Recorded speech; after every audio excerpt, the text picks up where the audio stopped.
네, 청취자께서 보내주신 자료들, 정말 흥미롭게 봤습니다. 아, 네. 오늘은 이 자료들을 바탕으로 해서 유교 철학의 그 핵심 개념 중 하나죠. 신독, 네, 맞아요. 신독. 홀로 있을 때 삼간다. 이 개념을 좀 깊이 파고 들어가 보려고 합니다. 네, 좋습니다. 이 자료들 보니까 신독이라는 게 그냥 단순한 도덕률 뭐 이런 거 이상이더라고요. 그런가요? 네. 그 보이지 않는 내면 세계를 다스리는 상당히 섬세한 수양 방법? 네, 그런 걸 제시하고 있어요. 그렇군요. 그래서 오늘 이 신독이 진짜 의미가 뭐고 또 이게 오늘날 우리한테 어떤 메시지를 주는지 같이 좀 살펴보면 좋겠습니다. 좋습니다. 그럼 이 신독이라는 개념이요. 그 주요 경전인 대학이랑 중용에서 나왔다고 자료에 있었죠. 네, 맞아요. 거기서 처음 언급되죠. 대학의 맥락을 보면 뜻을 성실히 하는 것, 그러니까 성의에서 몸을 닦는 것, 수신으로 이렇게 나아가는 그 다리 역할, 뭐 그런 느낌이던데요. 네네. 정확히 보셨어요. 근데 이 홀로 있을 때 더욱 성간다는 게 구체적으로는 뭘까요? 좀 애매한 것 같기도 하고. 그 핵심이 바로 그 홀로 있음에 있는 거죠. 그러니까 다른 사람 시선이 없을 때요. 네. 그때 심지어는 자기 자신만 아는 아주 작은 생각의 움직임? 뭐 그런 것까지도 놓치지 않고 계속 살피고 경계하는 거예요. 와, 생각까지요. 네.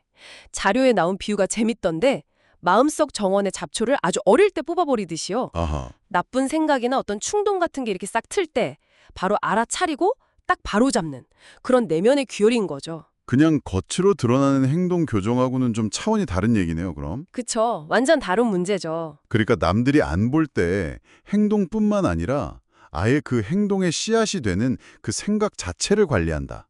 와, 진짜 철저한 자기 성찰인데요. 네, 맞습니다. 이 지점에서 자료들이 다 공통적으로 강조하는 개념이 또 있잖아요. 성. 아, 네. 성. 중요하죠. 네.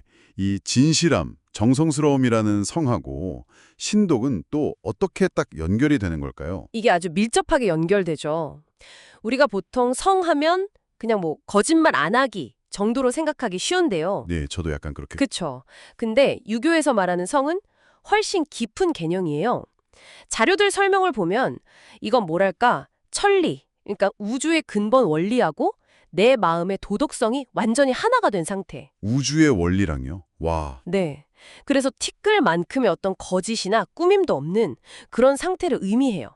자기 자신에게조차 완전히 진실한 상태인 거죠. 자기 자신에게 완벽하게 진실하다. 어휴, 이거 진짜 어려운 경지 같은데요. 그쵸. 정말 어렵죠. 그럼 신독은 방금 말씀하신 그 성이라는 이상적인 상태에 도달하기 위한 구체적인 실천 방법이다. 이렇게 볼 수 있는 건가요? 네, 바로 그거죠. 성이 최종 목표 지점이라면 신독은 거기로 가는 길이면서 동시에 계속 실천해야 하는 과정인 셈이에요. 아, 과정이군요. 네. 그래서 유교에서는 남을 속이지 않는 것보다 스스로를 속이지 않는 것. 이걸 자료에선 무자기라고 표현했던데 이게 더 근본적이라고 강조하는 거예요. 스스로를 속이지 않는다. 네.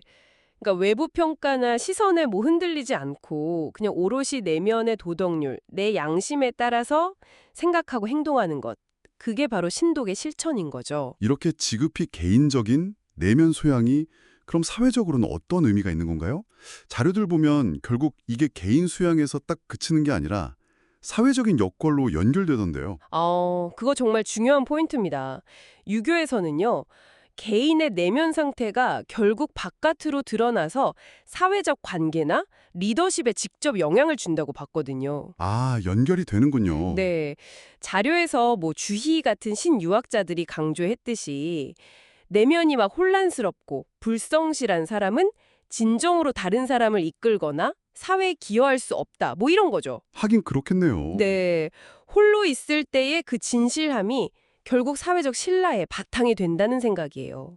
작은 나를 다스리는 게 큰 천하를 다스리는 길의 시작이다. 뭐 이런 맥락인 거죠. 내면의 질서가 결국 외부 세계의 질서로 이어진다. 그런 관점이군요. 맞습니다. 그럼 이 신독을 꾸준히 실천한다는 건 아까 말씀하신 그 아주 미세한 마음의 움직임까지 계속 붙잡고 관리해야 한다는 건데 와, 이거 진짜 보통 일이 아니겠네요. 네, 맞아요. 이게 끊임없는 자기 관찰이랑 성찰이 필요한 일이죠.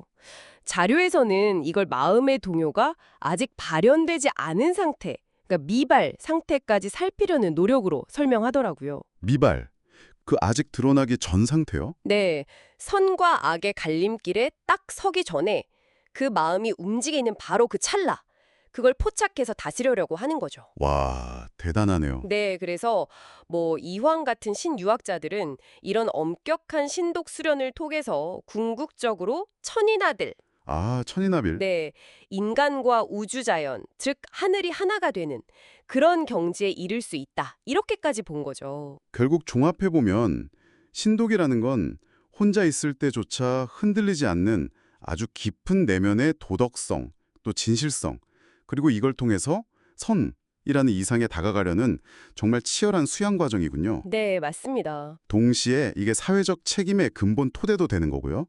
자료 표현처럼 마음속에 하늘의 길을 새기고 실천하는 것, 뭐 이렇게 요약할 수 있겠네요. 아, 네, 정확합니다. 핵심을 아주 잘 짚어주셨어요. 오늘 이 신독에 대해서 깊이 얘기를 나눠보니까요. 정보가 너무 넘쳐나는 이 시대잖아요. 그렇죠.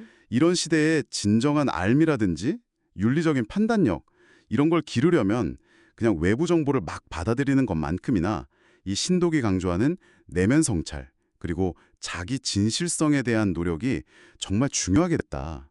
이런 생각이 드네요. 네, 저도 공감합니다. 그래서 청취자 여러분께 마지막으로 이런 질문을 한번 던져보고 싶습니다.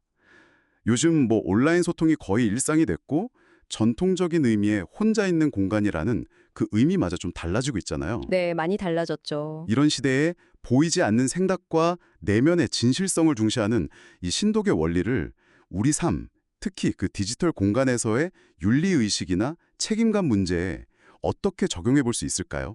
한 번쯤 곱씹어 볼 만한 질문인 것 같습니다.